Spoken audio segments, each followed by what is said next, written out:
ആലുവായിലെ വലിയ തിരുമേനിയെ പറ്റി പറയുമ്പോൾ അദ്ദേഹത്തെ ഈ വൈദിക വിദ്യാർത്ഥികൾ, ശമാശന്മാർ, അച്ഛന്മാരാകാൻ വേണ്ടി പഠിക്കുന്നു.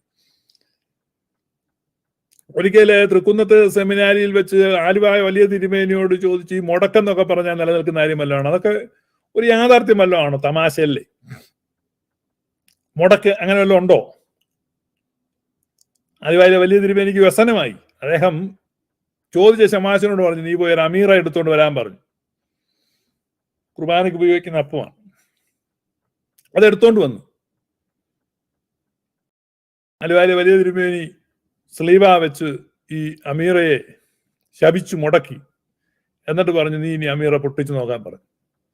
പൊട്ടിച്ചു നോക്കിയപ്പോൾ അതിനകം മുഴുവൻ കരിക്കട്ട പോലെ കറുത്തിരിക്കുന്നു.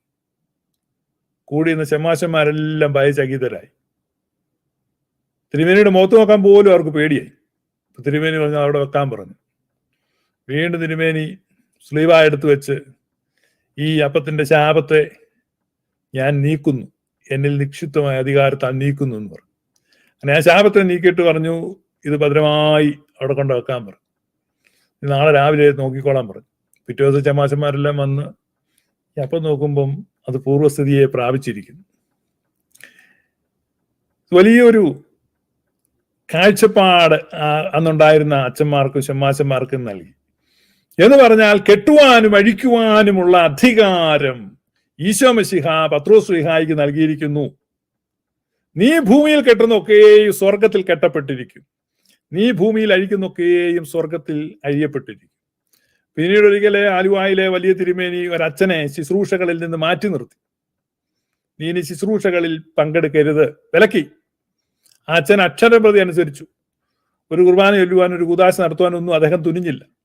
വളരെ നാളുകൾ അദ്ദേഹം മൗനമായി അടങ്ങിപ്പാർത്തു. അതിനുശേഷം അച്ഛനെ നിരീക്ഷിച്ചുകൊണ്ടിരുന്ന തിരുമേനി അച്ഛൻ്റെ വീട്ടിൽ അദ്ദേഹത്തിൻ്റെ മാതാവിനോടും കുടുംബത്തോടും ഒക്കെ പറഞ്ഞു, ഞാൻ ഇവനെ നിരീക്ഷിച്ചു, ഇവന്റെ മുടക്കുകളും കുറവുകളും തീർത്ത് ഇവനെ ശുശ്രൂഷയിലേക്ക് തിരികെ പ്രവേശിപ്പിക്കാൻ പോവാണ്. അച്ഛനെ പൊട്ടിക്കരഞ്ഞു. അച്ഛൻ്റെ അമ്മയും കുടുംബത്തിലുള്ളവരും എല്ലാം ഉച്ചത്തിൽ കരഞ്ഞു. അപ്പൊ അവര് നോക്കിയപ്പോ തിരുമേനിയും കരയുകയാണ്. അങ്ങനെ അച്ഛൻ ആ മുടക്ക് തീർത്ത് ശുശ്രൂഷയിലേക്ക് തിരികെ പ്രവേശിച്ചു. വലിയ സമാധാനവും സന്തോഷവും ഉണ്ടായി.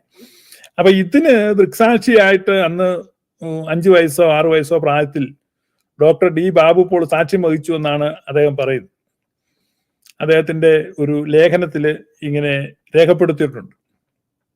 നമ്മുടെ ഈ ബഹുമാനി സഹോദരനായ ബിജു കുര്യനാണ് എന്നോട് ഇത് ഇന്നലെ ഈ അനുഭവം ഷെയർ ചെയ്ത്. ഞാൻ പറഞ്ഞ ഒരുപാട് അനുഭവങ്ങളുണ്ട്, മറ്റു പല ആളുകളും പറഞ്ഞ് ഞാൻ ഇങ്ങനത്തെ അനുഭവങ്ങൾ കേട്ടിട്ടുണ്ട്.